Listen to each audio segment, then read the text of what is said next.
నమస్తే welcome to Nationalist hub. China virus ఈ రెండు పదాలను కలిపి చదివితే ప్రపంచం వణికిపోతుంటుంది. కారణం కరోనా వైరస్. కోవిడ్ సృష్టించిన కల్లోల నుంచి ప్రపంచం ఇంకా తేరుకోనే లేదు. అసలు కరోనా వైరస్ నిజంగానే విపత్తా, చైనా ల్యాబ్లోనే పుట్టిందా అనే మర్మం ఇంకా విడనే లేదు. ప్రపంచం మొత్తాన్ని వణికించిన ప్రమాదకరమైన కరోనా వైరస్ నుంచి ఇప్పుడిప్పుడే అన్ని దేశాలు కోలుకుంటున్నాయి.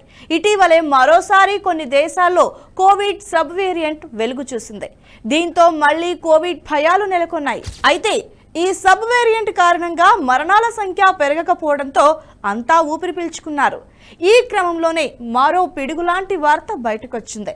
కరోనా వైరస్ జాతికి చెందిన అత్యంత ప్రమాదకరమైన సబ్ వేరియంట్ పై చైనా ప్రయోగాలు చేస్తున్నట్టుగా వార్తలు రావటం సంచలనంగా మారింది. ఈ వైరస్ చాలా ప్రమాదకరమైందని, ఇది సోకితే 100% మరణం తథ్యమేననే సైంటిస్టులు చెప్పడంతో తీవ్ర భయాందోళనలు నెలకొన్నాయి. కోవిడ్ జాతికి చెందిన మరో డేంజరస్ వైరస్ పై చైనా ప్రయోగాలు చేస్తున్నట్లు అంతర్జాతీయ మీడియాలో కథనాలు రావటం పెను సంచలనంగా మారింది. వుహాన్లో జరిపిన ఓ అధ్యయనంలో ఈ విషయం బయటపడినట్లు ఆ మీడియా కథనాల ద్వారా తెలుస్తోంది. వుహాన్లో నిర్వహించిన అధ్యయనం ప్రకారం SARS-CoV-2కి చెందిన GXP2V అనే సబ్ వేరియంట్ పై చైనా శాస్త్రవేత్తలు ప్రయోగాలు చేస్తున్నారు. ఇది 2017లో వెలుగు చూసిన GX వేరియంట్ కి మ్యూటేషన్ అని సమాచారం. అయితే ఇంతకు ముందు ఈ GX వేరియంట్ ను మలేషియన్ పాంగోలిన్స్ జంతువుల్లో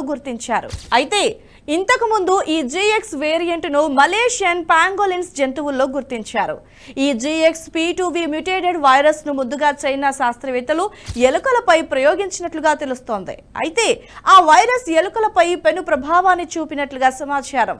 కేవలం 8 రోజుల్లోనే ఆ ఎలుకలన్నీ చనిపోయాయని ఆ అధ్యయనం వెల్లడించింది. ఈ GXP2V వేరియంట్ కారణంగా ఎలుకల ఊపిరితిత్తులు, ఎముకలు, కళ్ళు, మెదడు తీవ్రంగా దెబ్బతిన్నాయని అధ్యయనంలో తేలింది.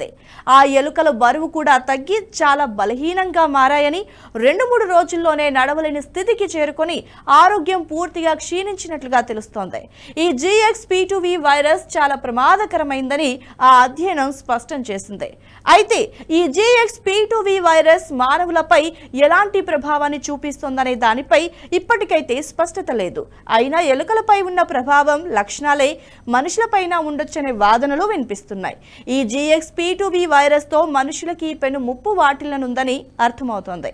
ఈ అధ్యయనం బయటికి రావడంతో చైనా చేస్తున్న ప్రయోగాలు మరోసారి యావత్ ప్రపంచాన్ని తీవ్ర భయాందోళనలోకి నెట్టివేస్తున్నాయి. అయితే ఈ GXP2V వైరస్ కి సంబంధించిన ప్రయోగాలతో వుహాన్ ల్యాబ్ కి ఎలాంటి సంబంధం లేదని చైనా వాదిస్తోంది. కానీ ఈ అధ్యయనాన్ని ఆన్లైన్లో పబ్లిష్ చేసిన వెంటనే పెద్ద ఎత్తున విమర్శలు వచ్చాయి. కొంతమంది ఎక్స్పర్టులు ఇవే మాటలు అంటూ మండిపడుతున్నారు. ఇలాంటి ప్రయోగాల గురించి వింటేనే వెన్నులో వణుకు పుడుతోందని ఆందోళన వ్యక్తం చేస్తున్నారు. ఎక్స్ వేదికగా కొందరు తమ అసహనాన్ని బయట పెట్టేస్తున్నారు. ఆలస్యం కాకముందే ఇలాంటి పిచ్చి ప్రయోగాలను అడ్డుకోవాలని మరికొందరు డిమాండ్ చేస్తున్నారు. అయితే గతంలో మానవాళిని భయపెట్టిన కరోనా వైరస్ ఆ వుహాన్ ల్యాబ్ నుంచి లీక్ అయిందనే ఆరోపణలు ఉన్నాయి. ప్రపంచ దేశాలు, ఎన్నో అంతర్జాతీయ సంస్థలు కరోనా పుట్టుక చైనాలోనే అని చెప్తున్నాయి. కానీ చైనా మాత్రం తనకేమీ సంబంధం లేదని చేతులు దులుపుకుంటోంది. అయితే ప్రపంచాన్ని వణికించిన కరోనా మహమ్మారి పుట్టుక రహస్యం ఇప్పటికీ వీడనే లేదు. ఈ వైరస్ ను ప్రపంచ దేశాలపై జీవాయుధంగా ప్రయోగించాలని చైనా దాన్ని విడుదల చేసిందనే ఆరోపణలు తీవ్రంగా వెల్లువెత్తాయి. ఇక మరోవైపు చైనాలో జీరో కోవిడ్ పాలసీ ముగిసిన తర్వాత మరణాల సంఖ్యలో అసాధారణ పెరుగుదల నమోదైంది. 2023లో చైనాలో గత ఏడాది కంటే దాదాపుగా 7 లక్షల మరణాలు నమోదయ్యాయని ఫోర్బ్స్ నివేదిక వెల్లడించింది. జననాల రేటు తగ్గుదల, మరణాల సంఖ్య పెరుగుదల మధ్య చైనా జనాభా వరుసగా 2వ సంవత్సరం తగ్గింది. Forbes China national bureau of statistics విడుదల చేసిన డేటాను ఉటంకిస్తూ 2023లో 11 మిలియన్ల మంది చనిపోయారని అంచనా వేసింది. ఇది గత సంవత్సరంతో పోలిస్తే సుమారుగా 6,90,000 పెరిగింది. చైనాలో మరణాల రేటు 2023లో 1,000 మందికి 7.87గా ఉంది. అంతకుముందు సంవత్సరం 1000కి 7.37గా ఉంది. ఇక మరణాల సంఖ్య అకస్మాత్తుగా పెరగడానికి కోవిడ్-19 ఒక కారణమని బ్లూంబెర్గ్ పేర్కొన్నట్లు ఫోర్బ్స్ వెల్లడించింది. కోవిడ్-19 సమయంలో చైనా దేశంలో జీరో కోవిడ్ విధానాన్ని అమలు చేసింది. ప్రజలు తమ ఇళ్ల నుంచి బయటకు రాకుండా అడ్డుకున్నారు. చైనా తన ప్రజలపై కఠిన నిబంధనలు విధించింది. ఈ విధానాన్ని వ్యతిరేకించినప్పుడు చైనా దానిని తొలగించింది. ఆ తర్వాత చైనాలో కోవిడ్-19 కేసుల్లో వేగంగా పెరుగుదల కనిపించింది. కోవిడ్ కేసులు ఆకస్మికంగా పెరగడంతో చైనా తన సత్యాన్ని ప్రపంచం నుండి దాచడానికి రోజువారీ పరీక్షలను నిలిపివేసింది.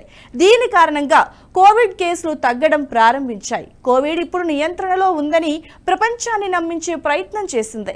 అయితే దేశంలో కోవిడ్-19 కారణంగా 121,893 మంది మరణించారని చైనా ప్రపంచ ఆరోగ్య సంస్థకి తెలిపింది.